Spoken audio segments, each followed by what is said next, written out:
오늘 11절의 말씀과 같이 첫 표적을 행하시는 그 말씀을 기록하고 있습니다.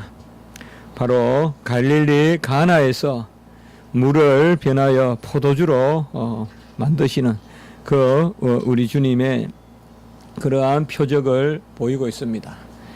표적이란 단어는 본래 세메이온이라고 해서 예수 그리스도께서 하나님의 아들이심을 증거하고 드러내는 그러한 기적, 상당히 신학적인 의미가 있고 또한 구속사적인 의미가 있는 그런 기적을 우리가 표적이라고 합니다. 이건 본래 세메이온이니까 분사 형태인데 세마라는 어떤 그러한 본래 예측하다, 미리 바라보다라는 그런 단어에서 나온 그러한 말입니다. 표적이라는 것은 결코 나쁜 것이나 천한 것이나 삿된 것이 아닙니다. 표적은 하나님만이 행하시는 것이고 하나님의 아들이 이 땅에 오셔서 보여주시는 것입니다. 그렇기 때문에 표적이 결코 나쁜 것은 아니고 표적은 우리가 귀하게 여기고 또 그것으로 말미암아 하나님의 행하신 일에 역사적 그러한 의미를 우리가 분명히 부여해야 됩니다. 기적은 무슨 설화라거나 기적은 어떤 후대에 지어낸 그러한 극적인 요소를 가미하기 위한 그러한 덧붙인 말이라거나 그렇게 봐서는 안 되고요. 기적은 분명히 의미가 있는 역사적 사건입니다. 그래서 이 특별히 이 요한복음에는 우리가 알다시피 하나님의 말씀이 아주 신학적으로 깊이 조명되어 있는데 무엇보다도 7가지 표적을 중심으로 이 표적은 또 사람을 향한 표적이죠. 그래서 사람을 상대로 하시는 그러한 표적. 그래서 요한복음에는 깊은 어떤 그러한 진리의 탐구가 있고 또 사람에 대한 이야기가 있고 그리고 그 진리가 사람 가운데 역사하는 모습으로서 이 표적이 나타나는 거예요. 그래서 오늘도 어떻게 보면 물질적인 표적이다라고 할 수 있지만은 결국은 이 하나님이 정하신 혼인을 인정하고 그리고 그것을 복되게 하는 그러한 사람을 위한 표적이다라고 말해서 무방할 것입니다. 우리가 4장에 가보면 왕의 신하의 아들을 고치는 표적, 5장에 가보면 베데스다의 그러한 38년 된 병자를 고치는 표적, 그리고 6장에 가보면 5,000명을 먹이는 표적, 그리고 또 역시 6장에 가보면 바다 위를 걸어가시는 표적, 그리고 9장에 가보면 실로암에 날 때부터 소경된 자를 고치는 표적, 그리고 마지막에 11장에 우리가 너무나 잘 아는 나사로를 살리시는 표적, 이런 7가지 표적이 요한복음에는 우리가 7대 표적이라고 해서 잘 기록되어 있습니다. 특별히 요한복음에서 20장 31절에 보면 바로 이 본서를 기록한 목적이 하나님의 아들 그리스도시다, 예수가 이것을 바로 믿게 하려고 기록하였다라고 했습니다. 그래서 이 표적은 세메이온은 바로 예수님이 하나님의 아들 그리스도이심을 믿게 하시려고 보이신 그러한 기적을 우리가 표적이라고 하는 것입니다. 결코 표적을 쫓아서는 안 되는 것입니다. 그것을 행한 하나님을 쫓아야지 하나님이 행한 일을 쫓는다는 것은 어떻게 보면 가장 무모한 일입니다. 그것을 행한 분을 쫓고 그 행한 분을 따라가야 되는 것입니다. 주님께서는 베드로 장모의 열병을 고치시고 또 귀신 들린 자를 고치고 마태복음에 보면 베드로의 장모의 열병을 고치는 일, 또 마가복음에 보면 귀신 들리는 자를 고치는 일, 이런 것들이 제일 먼저 기록되어 나타나는데요. 그래서 경우에 따라서는 가나의 혼인 잔치에 이 물을 포도주로 변하게 하는 표적 전에 먼저 베드로의 장모를 낫게 하시는 그 열병을 낫게 하시는 그러한 표적이 먼저 있지 않았느냐라고 보는 경우도 있습니다. 그러나 그런 것들 여함을 불문하고 오늘 11절에 보면 첫 표적이다라고 이렇게 분명히 성경에서 기록하고 있기 때문에 이것에 대해서 너무 많이 알고알부하는 것은 의미가 없다고 생각합니다. 갈릴리 가나라는 곳에 저는 가본 적이 있습니다. 꿈과 같이 가본 것 같아요. 뭐 원에서 가본 것도 아니고 학교에서 학생들이 인솔하라 해서 가봤는데요. 네. 가나에 대한 기억은 아주 생생히 남아 있습니다. 네. 실제로 예수님께서 이 기적을 표적을 행하셨다고 하는 그 장소에도 가보고요. 그래서 큰 물동이도 보고, 근데 다 이제 그 설명하시는 분도 확실하지 않다 그렇게는 말씀은 하세요. 그래서 확실하지 않으니까 오히려 좋은 것 같아요. 어디 가나 확실한 데가 없어요. 네. 그러니까 심지어 예수님 죽으신 것도 태어나신 것도 다 불확실해요. 네. 그렇기 때문에 오히려 성경의 말씀만을 믿어야 되겠다.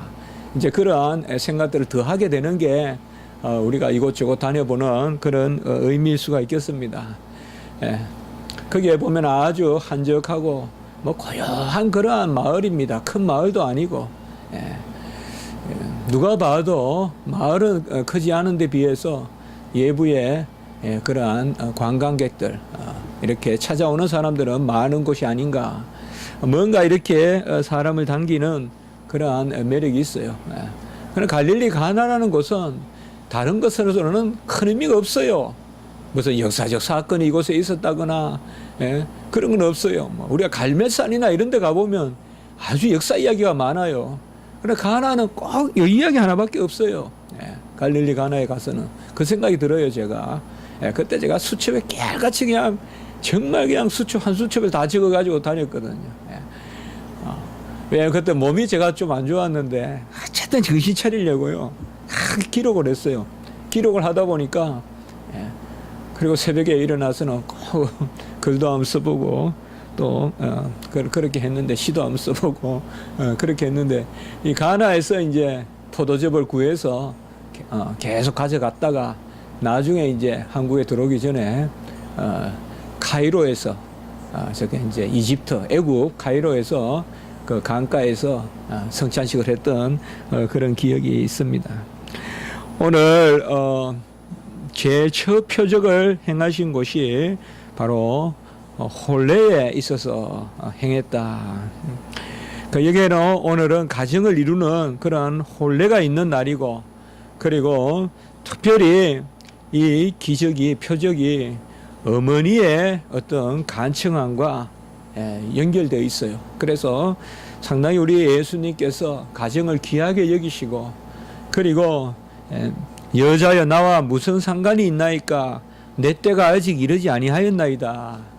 이런 기록을 두고 무슨 불경하니 어머니에게 조금 반박하듯이 말을 하니 이렇게 이야기하지만은 우리가 누가복음에 보면 예루살렘에 다녀오실 때도 그러한 류의 표현이라고 생각하는 경우가 있잖아요. 그러나 전혀 그렇게 볼 바가 아닙니다. 여자여라고 하는 것은 결코 낮게 부르는 그러한 호칭이 아닙니다. 우리가 말하면 귀하신 어머니여라고 부른다고 보면 돼요. 그분의 여자여라. 나와 상관이 무슨 상관이 있나이까. 이것은 어떻게 보면 우리 주님께서 주님의 어떠하심을 드러내는 그러한 일이라고 볼 수가 있어요. 사실 우리 주님은 상관이 없는 일을 행하시는 거예요. 예수님이 무슨 죄가 있어서 세례를 받으시고, 예수님이 뭐가 부족해서 굶으시고, 예수님이 무슨 유혹이 있어서 시험 당하시겠어요.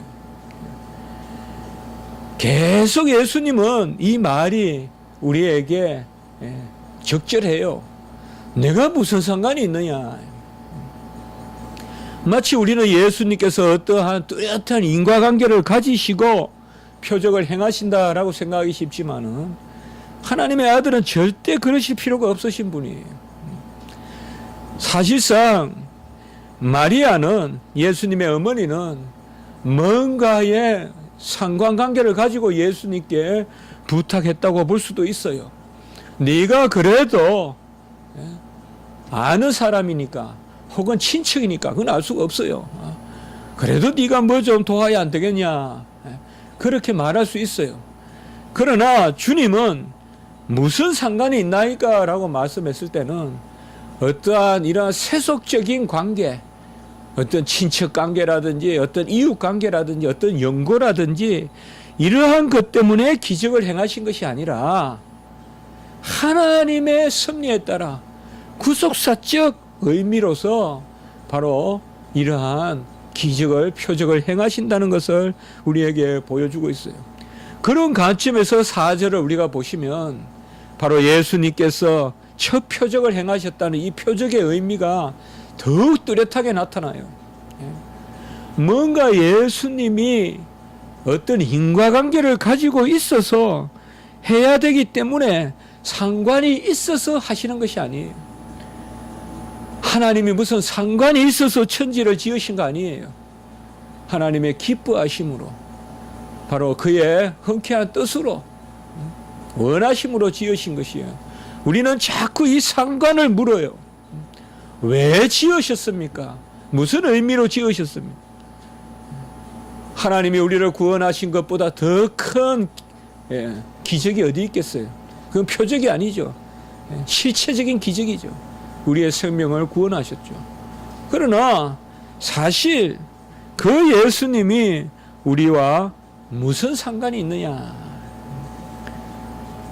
예수님이 그저 죄가 없으신 분이 죄를 가지고 계시고, 우리의 죄를 가져가시고, 그리고 그 값을 치르심으로 바로 우리를 속하신 것입니다.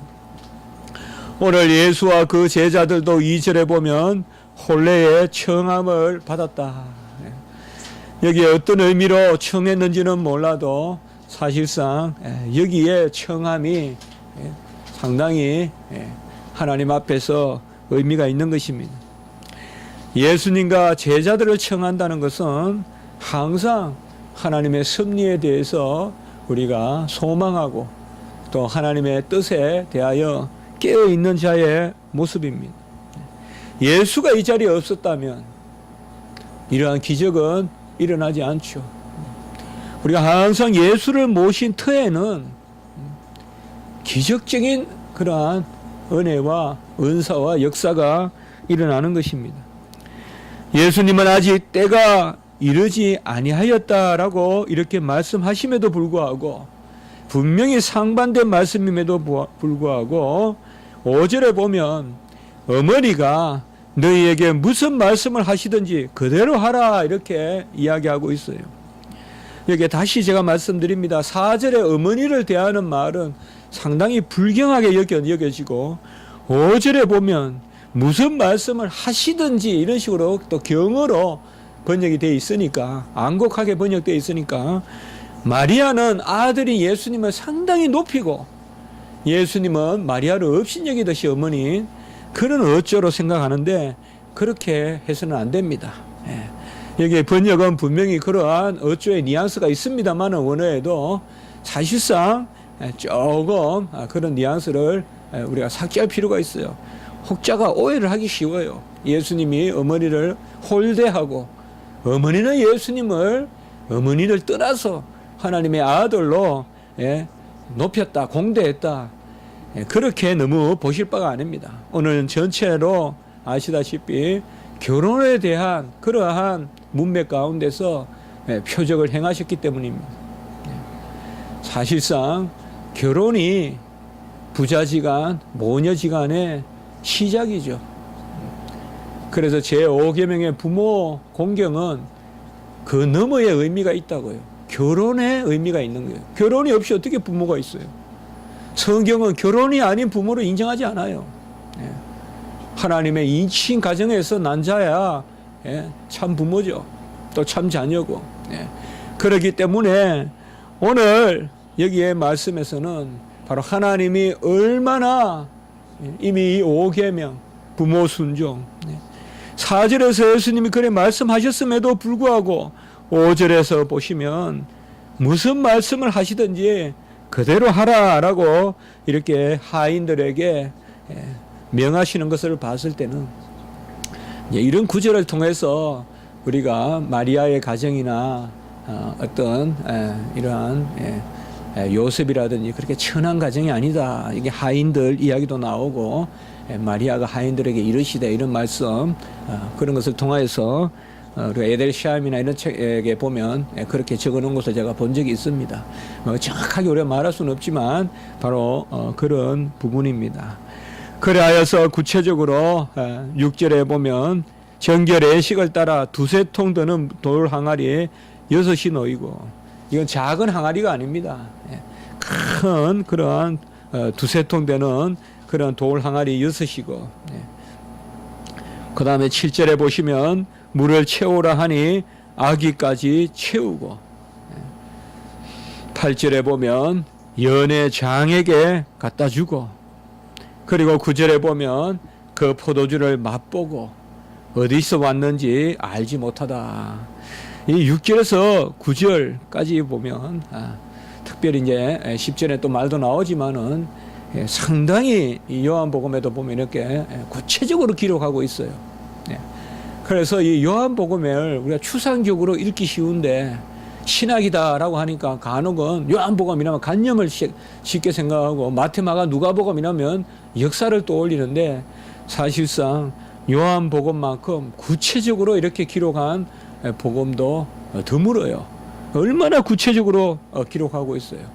이런 것은 바로 성경이 역사성을 드러내는 거예요. 정확한 역사적인 기록이라는 것이에요. 그래서 이것이 그저 떠내려오던 그런 이야기가 아니라 아주 구체적인 이야기로 그렇게 행해지셨다는 것입니다. 예수님께서 처음 표적을 행하실 때 바로 사람들을 명령하셔서 그들의 것을 가지고 행하시는 것을 볼 수가 있습니다. 이후의 표적들도 보면 예수님께서 표적을 행하실 때는 계시의 의미가 있고 그 다음에 교훈의 의미가 있습니다. 같이 합시다. 계시와 교훈. 우리 주님께서 드러내실 때 이 계시예요. 모든 것은 계시의 역사예요. 이 꽃이 피는 것도 하나님의 영광을 드러내기 위한 것이에요. 계시예요. 그리고 또 한 가지 의미가 있어요. 교훈의 의미가 있어요. 바로 그것을 받는 사람을 가르치는 거예요. 깨닫게 하는 거예요. 그래서 기적을 행하실 때는 그냥 행하실 수도 있어요. 우리 주님께서 그 돌 항아리라도 움직이실 수 있는 분이 아니시겠어요?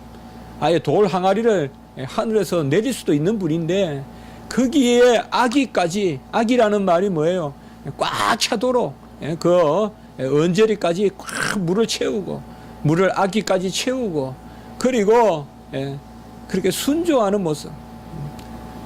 채우라 하니까 채우고 그래 갖다 주라 하니까 갖다 주고 연회장에게 갖다 주라 하니까 갖다 주고 하는 이러한 모습을 볼 수가 있습니다. 하나님은 표적을 행하실 때 이러한 순종을 교훈하십니다. 꼭 교훈하세요. 너희들이 눕거나 졸거나 자거나 무관하게 표적을 행하시는 그런 분이 아니라 깨워서 땀을 흘리게 하시고 그러면서도 그것을 공로로 여기지 않게 하시면서 하나님은 가르치시면서 자신의 어떠하심을 계시하시는 그것이 바로 오늘 말씀의 중요한 의미입니다. 다시 한번 우리가 생각해 볼 것은 내 때가 이르지 않았다고 하시면서 어찌 이렇게 행하십니까? 사절은 없었으면 오히려 좋았을 뻔했을 텐데 그렇게 한번 생각해 본 적도 있어요. 저도 성경 읽으면서 사절이 없으면 훨씬 가나 혼인잔치는 부드럽게 그냥 넘어갈 것 같은데 뭔가 사절이 가시같이 걸려 있어요. 무슨 상관이니까 여자여 내 때가 이르지 않았나이다. 호라 내 때가 아직 이르지 않았나리라. 내 시간이 아직 이르지 않았나리라. 그러나 여기에 키포인트가 있어요.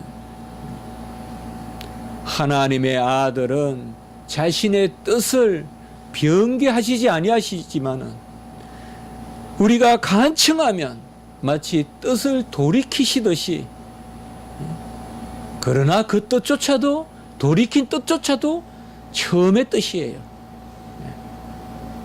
여기에 하나님의 맞추어 주심이 있는 거예요. 어코모데이션이 있는 거예요. 하나님은 본래 이미 정하셨어요. 가나 혼인잔치의 표적을. 마리아를 때문에 행하시지 않으려시다가 행하신 거 아니에요, 사실. 이미 정하셨어요. 우리의 일도 이미 다 정하셨는데 하나님의 아들 자신의 일을 정하시지 아니하셨겠어요? 그러면 왜 이렇게 말씀하셨을까요? 이것은 우리에게 가르치시기 위해서 그러신 거예요. 사울을 세운 것을 후회하셨다라는 표현도 마찬가지고요. 가르치기 위해서. 하나님은 후회 안 하세요. 변개치 아니하세요. 그렇게 보시면 오늘 말씀이 우리에게 더욱 분명하게 와닿습니다. 상관이 없습니다. 그런데 기적을 행하십니다. 이 더러운 인생과 우리 주의 아들이, 우리 예수님이 무슨 상관이 있습니까? 내가 죄를 지었을 때, 허물이 많을 때 우리 하나님의 아들이 나와 무슨 상관이 있습니까? 어찌 그 순결한 발을 이러한 수렁과 같은 우리의 인생에 담그시겠습니까? 내가 너와 무슨 상관이 있느냐? 그러나 그 아들에게 구하면 그 아들이 행하여 주시는 것입니다. 상관이 없다는 것은 우리와 멀어지시려는 것이 아니라 우리를 대신하시려는 뜻입니다. 아멘. 상관이 없다는 것은 우리를 배척하시려는 것이 아니라 우리를 대신하시려는 것이에요. 상관이 없기 때문에 우리를 대신하실 수 있어요. 나와 같이 죄인이고 동류고, 나와 같이 그야 허물이 있고 나와 상관이 있으면 나를 대신할 수 없어요. 그는 나와 상관이 없으신, 죄가 없으신 분이시기 때문에 죄를 가져가셔서 나의 자리를 대신하시는 거예요. 그러니 이 주님의 음성이 너무 은혜로운 음성이요. 하나님이 심지어 자신의 뜻조차도 변개하시듯이 이렇게 표현하심으로 얼마나 구하는 자에게 복을 주시고 들으시는가, 이것을 우리에게 말씀해 주시는 것입니다. 11절에 보면 첫 표적을 갈릴리에 행하서 제자들이 그것을 믿고 그의 영광을 나타내신다라고 이렇게 말하고 있습니다. 요한복음은 주도 면밀한 그러한 말씀을 담고 있습니다. 이 영광이 계속 나아가서 요한복음 17장의 대제사장적 기도에 가보면 아버지와 내가 가진, 창세전에 가진 영광으로서 저들도 영화롭게 하시옵소서. 바로 그 영광이 계속 나오는 것이고, 표적과 믿음에 대해서 이렇게 말씀해 놓고 있습니다. 여러분, 우리가 하나님을 닮았다고 하나님께 구하지 마시고 하나님과 상관이 없다 여겨지는 만큼 우리가 처참하고 비천하고 멀어져 있고 낮아져 있고 만유의 하나님 앞에서 아무것도 없는 nothing일 때, 그때 구하십시오. 아무 상관이 없다고 여겨질 때, 내가 무슨 자격으로 주의 일을 하겠습니까? 라고 할 때, 그때 구하십시오. 하나님의 호라는, 바로 내 때는, 우리 주님의 때는 우리가 어떻게 보면 가장 하나님으로부터 소외되어 있다고 여길 때, 내가 죄인 중에 괴수라고 여길 때, 그때가 바로 그리스도의 때일 수가 있다는 것입니다. 그때가 바로 표적의 때일 수 있다는 것을 기억하시고, 내 어떠함으로, 내 공로로 하나님 앞에 영광을 지으면서 나아가려 하지 마시고, 나는 도무지 주를 알지 못하는 자고 도무지 담 넘어 있던 난데 주님께서 그 담을 허무시고 나를 아신다 하고 나를 신부 삼아 주시고 자녀 삼아 주셔서 이끄신다는 것을 기억했으면 좋겠습니다. 이 가나의 혼인잔치가 그래서 저는 어떤 표적보다도 귀하게 여겨집니다. 가장 와닿았고 바로 표적의 본질을 보여주는 그것이 바로 이 첫 표적 가나의 표적이라고 여겨지는 것입니다. 한번 기도드리겠습니다. 거룩하고 자비로우신 하나님 아버지, 여자여 나와 무슨 상관이 있나이까, 내 때가 이르지 아니하였나이다 라고 하시면서도 그 여자가 하인들에게 시키는 대로 하라 하는 그 믿음과 순종을 보였을 때 우리 주님께서는 놀라운 첫 표적을 행하시고 영광을 나타내셨습니다. 하나님 아버지, 우리의 삶터에서, 우리의 생명 가운데서, 생활 가운데서 이러한 기적을 드러내어 주시고, 우리는 오직 주님만을 의지하고, 우리는 아무 상관없는 정말 무지막지한 그러한 아버지여, 저희들이나 하나님 이미 자녀로 인치셔서 너는 내 것이라 상관하시고, 그리고 우리를 날마다 그토록 이끄시니 주님, 우리 안에 역사하시고 우리의 미련함으로 주님의 지혜를 더하시고, 우리의 약함으로 강함을 더하시고, 우리의 없음으로 주님의 있음을 더하셔서 우리의 삶이 주님의 표적의 삶, 은총의 표적의 삶이 될 수 있도록 인도하여 주시옵소서. 오늘 한날을 주님께 홀로 맡깁니다. 우리 교회 모든 성도님들 사랑하여 주시옵소서. 가나의 혼인잔치에 표적이 나타나게 하시옵소서. 이미 나타나 역사하시는 줄 믿습니다. 구주 예수 그리스도 이름으로 감사하며 기도드리옵나이다. 아멘.